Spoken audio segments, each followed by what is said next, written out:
Well, as you guys know, I've been working on the Toyota about every day that I have spare moments. So making some progress here. Kind of almost got the front grille kind of almost sort of done. Got to build a mount for some coolers, transmission, and the coolant, the radiator. Had to rebuild this bracket the other day, which was the body mount. I had kind of a menagerie there. It's not real pretty, but it holds. And I had to move the steering gearbox forward to make sure everything clears. I got all the link mounts mocked up and in place, and now I'm just making sure that all the measurements are right before I get too crazy.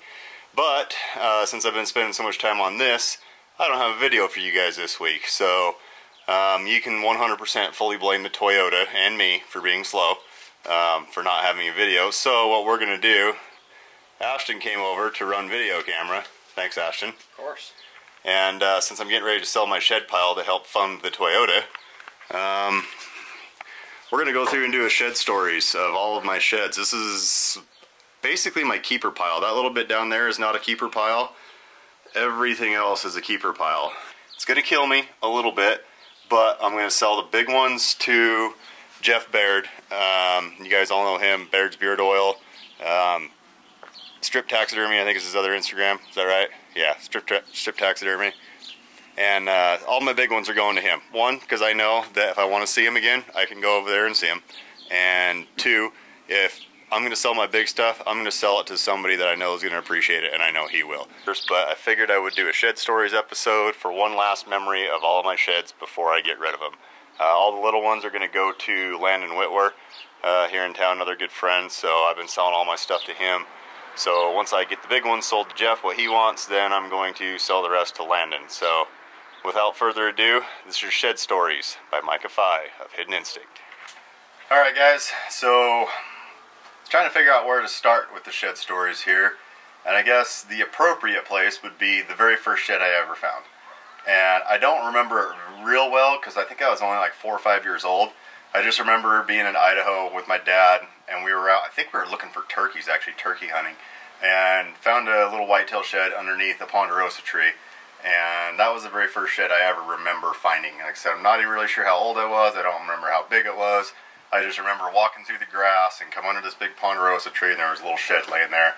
My dad explained to me, you know, that deer shed their horns, and so do elk. Antlers, for all you guys that are antlerers instead of horners.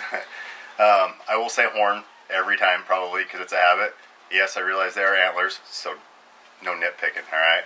When I started doing fire in 2001, I found a few sheds here and there out on fires, but really didn't think anything of it. And then in about 2004, I believe, no, it was 2005, a friend of mine talked me into going shed hunting with him, and he just wanted to go see if he could find some sheds. And I knew where some deer were. You know, I'd been out kind of cruising around the hills, especially on fires, and kind of knew where some deer were. So we went out and looked for some, and somehow, some way, I still don't know how, I sold that first set I ever found. All my friends had found one that day. I hadn't found crap, and we were like 6 hours into the hike, and I came around this tree, and there was one. I walked around the other side, and there was the other one. And then I found another set off that deer the next ridge over, and a single off that deer the next year after that. So I had 2 sets and a single off that deer within a half a mile, and somehow I managed to sell them. I think it was when I moved into this house. I had, at the time, in my keeper pile, which is ridiculous, I think I had almost 400 deer sheds. It filled up my entire 14-foot aluminum fishing boat with sheds, and so I just hurried and went through them and sold them so I didn't have to move them again. But yeah, it was kind of disappointing when I found out that I had sold that. But the addiction just kind of spawned from there. I started doing it as an excuse to stay in shape over the winter, to stay in shape for fire season. And this year I didn't get to do any of it because, as some of you may know, I smashed my toe almost off with the axle that I'm putting under the Toyota. So I have literally done nothing all winter except for work on the Toyota and not walk anywhere. So yeah, that's the beginning of my shed addiction, I guess. Used to be I would pick up somewhere around 150 to 300 sheds a year. Now well, this year I literally have picked up none. So I usually pick up around 50 or 60. And then, what was it, 2 years ago that we did a little contest between me and you and Jesse, or was it me and you? Yeah, mainly just me and you. Yeah, and what did we call it, 180 something a piece? Right there, so close. Yeah, so we still don't know who actually won, because we kind of lost track, because we actually found enough that we lost track of them. So I'm pretty sure Ashton beat me, though, because I did pretty good, but I didn't do near as good as I used to. But still, that's pretty good. We get out a lot, or used to a lot, and trying to get out more. Actually, I lied. I did find the one on our trip when we shot the bobcats. I found one shed this year. Yeah, you did. So my count for the year, one, guys. One shed. I don't even know where it's at in the pile. It's somewhere in there. But I know you guys that have picked up a lot of sheds, you remember the best times with the sheds rather than how big they are. I've got some really big sheds in here that I'm getting rid of because they just don't mean anything to me. But there's some little ones that I'm going to keep because they mean a lot to me. Just the memories of finding them. And that's why, you know, most of us keep the fish that we catch, and we mount those, and the deer, and whatever else. Anything that we have that we associate with those trips and those outdoors activities and things we do with family and friends. It just reminds us of those and makes us want to get out more, and brings back those good memories that we shared with good people, whether it be family or friends or both. So, I don't even know where to start, so I think we'll just start on the chair right behind Ashton. So these are kind of some of the just freak sheds that I've got. This one, actually, I did not find. Actually, I traded this to a kid that worked for me. So this was the first shed he had ever found, actually. We were on a fire, and luckily it didn't get burned. It got a little bit burned right there, as you can see, and just a little bit on the tips, but for the most part it didn't really get burned. It's old, but it was the first drop tine shed I had ever been with someone who had found it anyway, and I wanted a drop tine shed, so I traded him about a 175-inch brown set because he wanted to put one on a plastic skull and put it on his wall. Let's see if I can remember all of these. So this one, I believe Garrett found actually just right outside of town here. Me and him went screwing around one day. This one was actually out in pretty much the same area, just like 5 ridges over, and I think it was the next year, and Garrett actually also found that one. I didn't find it, but it's just another just freak shed. There's nothing right about him at all. Alright guys, sorry, ran out of memory in the memory card. So anyway, starting over. So I glassed this one up from about 300 yards away, and I wasn't sure it was even a shed. Just the way it was laying in the brush, I really couldn't tell if it was. Couldn't see this part of it right here, and I literally had to pick it up to tell whether it was a shed or not. That one right there is one that I'm not going to get anything out of for selling, and it's just it's a crazy buck. Same thing, I don't even know how that one sat on the head, honestly. Like, he could have went this way, he could have went that way, I don't know. That one's just, it's another freak actually, and it almost, from there, it almost looked like an elk horn, but nope, it's a deer. Same thing here, I had to go pick this one up to see, because it was laying that way, and it just, the color's off on it because it was in the red dirt, and I just really wasn't sure it was even a shed until I went and picked it up. And got a couple other kind of freaks over here. This one, another one actually Garrett found. It's the only velvet shed I have. It's the only one I've actually ever handled personally. I know they're out there, I've seen pictures, but I don't even know how a velvet buck sheds, but he did. Notice the trend here, all the really freaks, except for what? Yeah, 2 of them. Somebody else found. And that one, I don't even know what's going on with that one either. Yes, it's not broken, it just grew like that. There's not much of antler there. I don't even know where that one came from, actually. I'm trying to remember.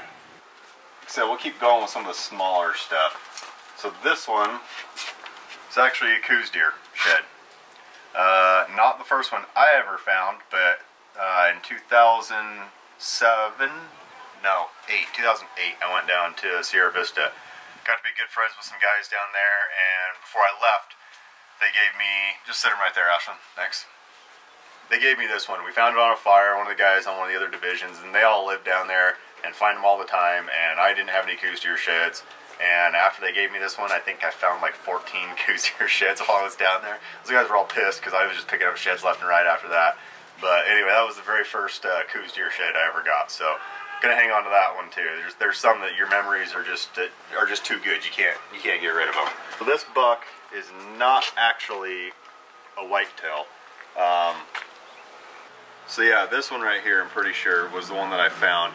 Just I call him whitetail buck because some of the years he just kind of grew all inline off the beams, and he's just a freak. He grew different every year. He had some of the same points, but I mean, he had 2 cheaters this year, had that little inline, almost 2 more cheaters, cool eye guard, and I was on my way out, so I went back in the next trip, and right over the ridge, I glassed up what would have been, actually I lied, I found this one first, thought it was the other side, it's not, same side, same buck, different year,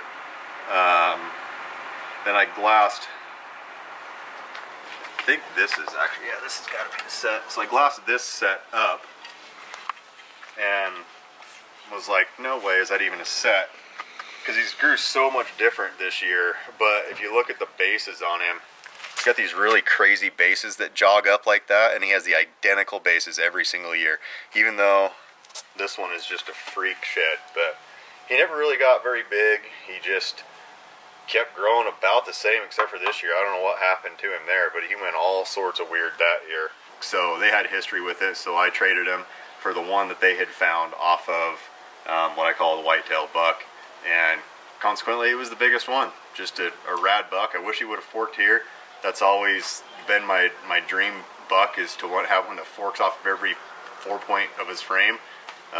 He's close, but yeah, cool buck. I think there's 4 years here. It looks like 3, but I'm pretty sure there's 4, maybe even 5 years here. I know this one is not the match to that one.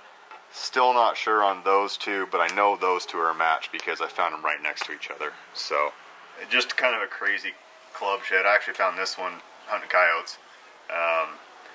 Went to walk over a ridge and it was laying on the other side of the ridge. Just crazy buck. You're not going to score anything. Just super short and heavy and stumpy and just a cool buck. So that one's another freak. I don't even know if that's another beam or if that's an eye guard, or I don't know.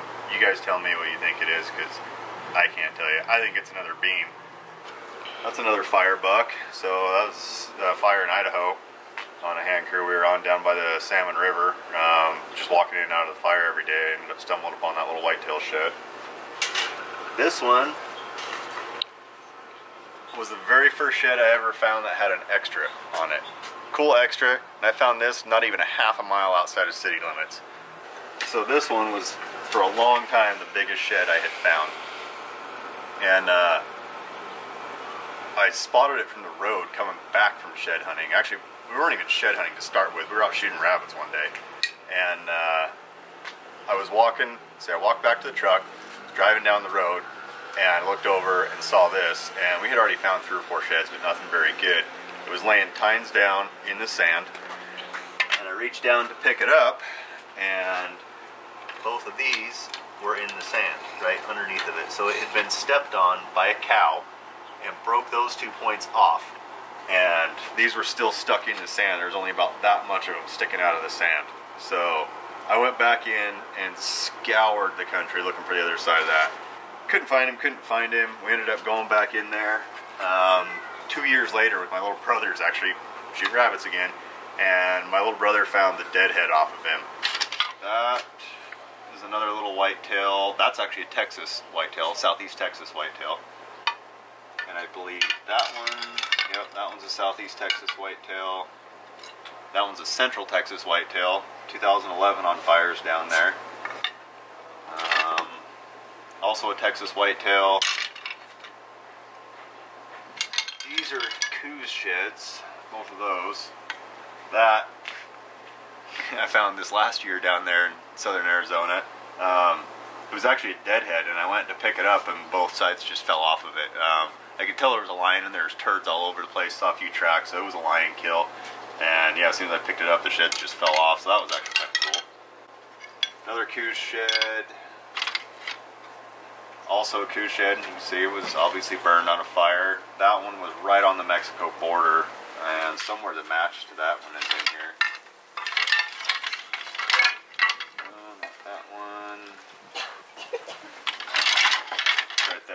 So I found the one, and our rule on fires is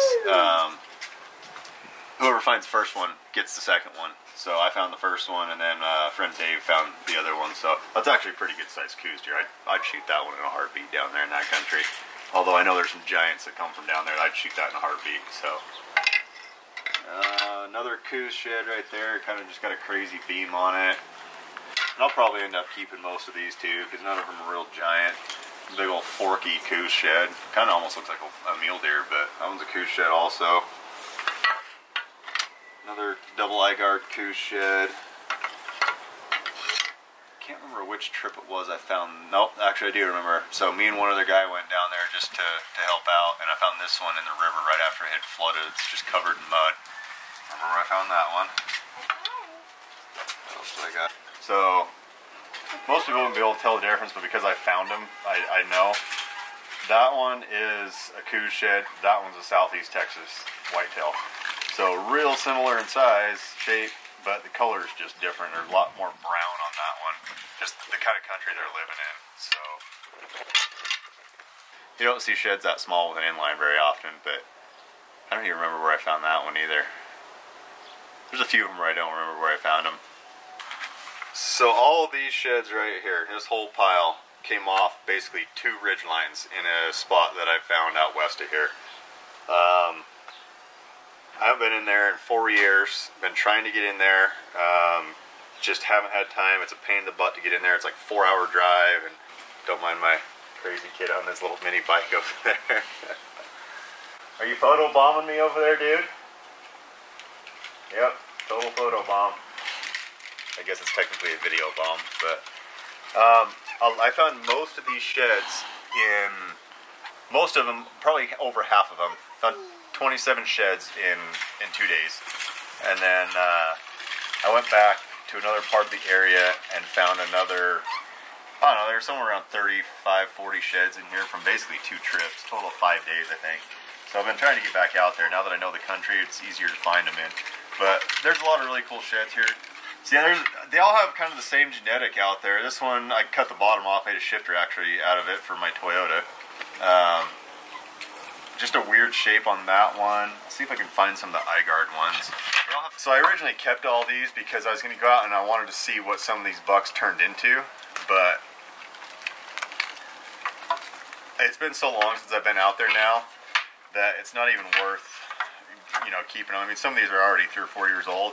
So by the time I find another match off of them, if I do, it's going to be 6, 7 years old. Those sheds have been laying. So yeah, I just got some really big, fatty eye guards on them. Most of the bucks out there have that. They really don't have a lot of tine length, most of them that I found. One trip, I found a bunch of big 3-points out there. So I glassed that one up. Somewhere the other side of that one's in here. And then I went to go pick it up. There it is right there. Just a great big old 3-point big eye guards. I think this is the one I glassed up, and I went and picked up that one right after it. But I mean, just big old fatty bases on them. And this is actually one of the heaviest. But yeah, they're heavy. I don't know how much these weigh, but probably 4 pounds a piece. I mean, they're just heavy antlers. I don't know why they're so dense, but they are. This one right here is crazy. So, well, one, I mean, you can see how flat that is. The thing lays almost completely flat. I think this is the set. Pretty sure, yeah. No. That's that horn. Where's the other one to this? It's in here somewhere. I think it's in this pile. There's all the horns off of that buck. Yep, there. Okay, so this one's kind of a freak. This is a good story. Alright, this is like a side story within the story about a story. So, the second trip I went back into this area, actually it was technically the 5th trip, but the first 3 I never even found a shed. So, the whitetail buck, glassed him up on this hill. So I come up over this ridge and I glass in, and there's basically a U-shaped ridge. So I'm on this ridge and it's just a big U-shape. And I'm out looking out across, and that's where I glassed up the set of the whitetail buck and another shed. Went to go pick those up. And all this is on video of me picking most of these up anyway. I think it's Shed Hunter's Dream, part 1 through 3 is what it is on the channel. Some of our first videos we ever put out. We didn't even really have the channel at the time. We just videoed everything we did. It wasn't even that we had a channel. But anyway, I glassed up the whitetail buck, went picked him up. While I was picking him up, I glassed up the hill to the upper end of the U-shaped bowl and glassed up 3 sheds up there. So I thought, okay, cool. Well, one of them ended up being another one off the whitetail buck. One of them was this shed, and then there was just another little small one there. Well, I started kind of gridding, looking for the other side, and decided that just the way the deer had traveled, that they was probably over the saddle down in the bottom. So I went over there, glassed up a big old 2-point, went and picked it up, came back up the hill, and found this brown, which is the same side of the same deer 2 years in a row. And this one was laying on one side of the bush. This one was laying up the hill, maybe like 10 feet, something like that. It was just on the other side of the bush. So this deer shed 2 of his sheds in a row, right next to each other. Just, you don't shed any closer than that. I don't even know how that happens. You literally shed the same side 2 years in a row within 10 feet of each other. Couldn't believe I missed the brown the first time through, but I did. But luckily I found it. And then I ended up finding another one off of him, which it took me a while to even realize it was another shed off of him. I can't remember which side it was, but anyway, it's the same deer. It's weird. Like, I wouldn't have thought this was the same deer, but it is. He grew really flat. You can see how there's no curve to these at all. This one was actually on the same hillside over further from where I found the other 2, and then this one was like 400 yards away. But I mean, they're just freaks. I don't even know how to explain it. They're just so flat. I almost couldn't tell that they were sheds too. And he had that year. He had a forked inline here, and he had another inline there, but I don't know what it was. I wish I knew, because, I mean, he could have been just a freaking giant. And I don't know how he laid. Most of these bucks, I think they lay out like that, but I don't know. But anyway, just another freak. I might have to hang on to these ones. I think these are going to be in the keepers. Just because if I do find another one off him, I know it's going to be him. It's, you know, really noteworthy. Another one, like I said, he's just got those weird fatty eye guards and bases on it. I mean, he's twice as big around there as he is right there. They just, for some reason, a lot of them out there have that. I don't know. That was the last one I found actually out in that area. And then this one's kind of funny too. So, right after I found all those 3-points, I found this set. I went back in the next day because I'd actually seen a buck on the hillside that had shed both sides. I found this one laying there and thought, hey, that's pretty good brown. Awesome. Went and go film it, went and picked it up, walked like 20 yards, found the other side, and was like, oh, cool, now I got 2 browns to find. Didn't even put it together that they were a match because I'm retarded. And they just didn't look the same because he was broke off of this beam so much, and then he broke that split off of his tube. He just didn't look the same. And I don't know why. I was just not, I don't know why I didn't put it together, but I didn't put it together. Anyway, pretty good set. Alright, so now you've seen the majority of the keeper pile, and like I said, most of them aren't really that great of bucks. They're really not that big. Like I said, the reason I've kept them is because they were either good memories that I just don't want to forget, and sometimes you do without reminders, or they were, like most of those ones from Nevada, they're just bucks I knew I could find more sheds off of. It's really hard to find that these days, because there's so many people out shed hunting. You just never know when you're going to find a pocket where you can actually find year after year of a deer. So it's just kind of cool to be able to have that. So that's why I kept a lot of those, but all those are going away now because none of them are really that big, and it's been too long since I've been in there, so who cares. We'll move on now to the bigger piles. So we got the pretty big pile, and then we got the bigger pile, and then we got the real big one over there, and then you guys have seen some of my real big stuff, which is the wall, the deadhead that I found a couple years ago. If you haven't, it's on the channel. I don't know what else do I have on there. Oh, the Delk buck. That's another real big one. Stumpy, he's on there. Which video is that one on? Do you remember? I don't think you have a video. I think it's just on the video slideshow. Oh, okay, yeah. Stumpy's over at Garrett's too. All my big stuff's at Garrett's on the wall because I can't hang anything in my house because I don't have hardly any wall space, for one, and for two, it's all covered in my wife and my father-in-law's paintings. So that's why it's all in the garage, and that's why most of it's going away until I get a real man cave instead of that man cave. Yes, that's my man cave right now. So yeah, some bigger ones here.